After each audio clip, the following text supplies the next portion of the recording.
ওই যে লঞ্চ আইতাছে বউ বউ কইরা আমাকে দিকে লঞ্চে যাওয়ার জন্য আমরা লঞ্চ ঘাট চলে আসলাম। হ্যালো এভরিওয়ান, আসসালামু আলাইকুম। কেমন আছেন সবাই? আশা করি ভালো আছেন। আলহামদুলিল্লাহ আমরাও ভালো আছি। তো বোনের শ্বশুর বাড়ি থেকে বেড়াইয়া বাড়ি যাওয়ার সময় ভাবলাম যে যেহেতু গাড়িতে আইছি, যাওয়ার সময় লঞ্চও গাড়ি আইছে, তাই লঞ্চে চলে যাই। তো এই কথা ভাবতে লঞ্চ ঘাট চলে আসলাম, আর কিছুক্ষণের ভিতর লঞ্চ আইসা পড়ছে। তো লঞ্চটা গাড়ি ভিড়তাছে, আর আমার ছেলেকে নিয়ে একবারে লঞ্চের সামনে গেছে। তো পিছে দিয়ে টাইনা ধরে সরাই আনলাম। অবশেষে লঞ্চটা ধীরে ধীরে গাড়ি ভিড়তেছে, আর সবাই রওনা দিছে ঢাকার উদ্দেশ্যে। যার যার মতো সবাই দাঁড়ায় আছে লঞ্চে ওঠার জন্য। এক এক করে সবাই আমরা ধীরে ধীরে লঞ্চে উঠতেছি। তো এই লঞ্চ ঘাটটা মূলাদি লঞ্চ ঘাট।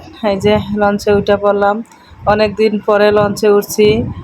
পদ্মা সেতু হওয়ার পরে আর লঞ্চে ওঠা হয় না, গাড়ি দিয়েই বাড়িতে যাতায়াত করা হয়। তো এই কারণে আজকে ভাবলাম যে লঞ্চ যেহেতু টাইম মতন পাইয়ে গেছি, তাই লঞ্চে যাই, ঘুরে ঘুরে লঞ্চটাও দেখা যায়। আর লঞ্চে যাওয়ার মজাটাই আলাদা। ঠান্ডা বাতাস বইতেছে লঞ্চের ভিতরে। ছাদে দাঁড়াইছি, এত রোদ, তারপরও মনে হইতেছে যে অনেকটা বাতাস, রোদ কোনো শরীরে লাগে না। এই যে আমাদের লঞ্চ বরিশালের, যারা যারা লঞ্চে উঠেন নাই তাদেরকে দেখায় দিতেছি যে লঞ্চে মানুষ কিভাবে যাওয়া আসা করে।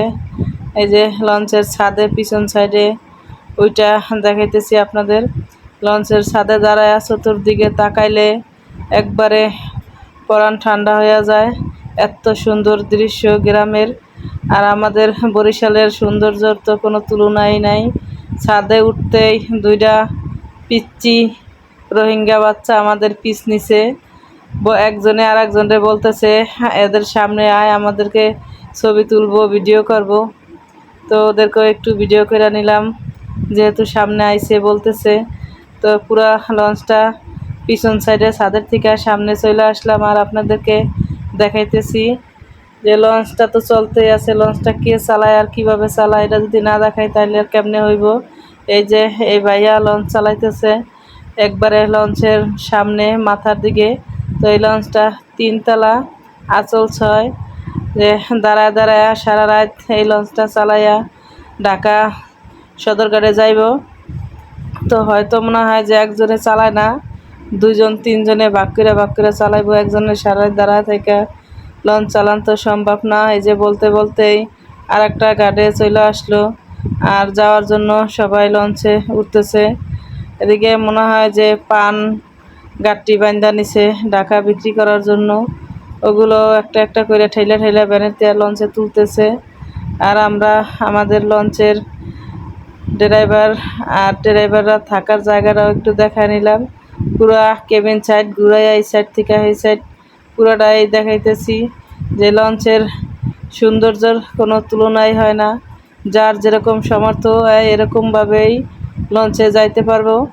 যার টাকা আছে ভিআইপি কেবিন নিয়ে যাইতে পারবো, মোটামুটির ভিতরেও কেবিন আছে।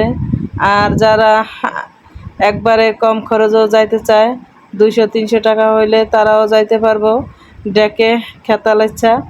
এই যে এই কারণেই আমাদের বরিশালে সবাই খেতার ঘাটটি বলে।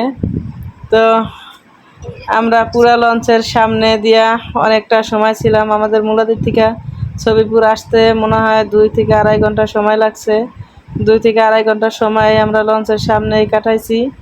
তো লঞ্চে ওঠার সময় নিচে ঝালমুড়িওয়ালা দেখাইছি। তো ঝালমুড়ি আর খাওয়া হয় না, নামার সময় অবশ্যই ঝালমুড়ি খাইয়া নামবো। লঞ্চে উঠলে চিরা মুড়ি না খাইলে তো হয়ই না। নারকেল চিরা আর ঝালমুড়ি লঞ্চে খাইতে অনেকটা ভালো লাগে। একটা একটা কইরা আমাদের পুরা ঘাটগুলা একটু একটু কইরা ভিডিও কইরা নিছি। আর আমাদের লঞ্চের আর লঞ্চ ঘাটের ভিডিও আজকে কেমন হয়েছে সবাই অবশ্যই কমেন্ট করে জানাইবেন। ভিডিওটা ভালো লাগলে শেয়ার করে দিবেন। আমাদের যাইতে যাইতে সূর্য প্রায় ডুবু ডুবু অবস্থা হয়ে গেছে। এই যে এই জায়গাটা আমাদের বরিশাল বাটামারা ইউনিয়নের কিছু কিছু লোক হয়তো চিনতে পারবো। ছবিপুর মানে রামচর লঞ্চঘাটের মাথা, এটাকে আমরা আগে বোয়ালিয়া লঞ্চঘাট বলতাম, এখন দেখি টার্মিনালে লেখা রামচর লঞ্চঘাট। এই যে জালমুড়ি, অবশেষে জালমুড়ি খাইয়া আমরা ছবিপুর ঘাটে নাইমা গেলাম। আজকের ভিডিও এই পর্যন্তই। আল্লাহ হাফেজ, সবাই ভালো থাকবেন।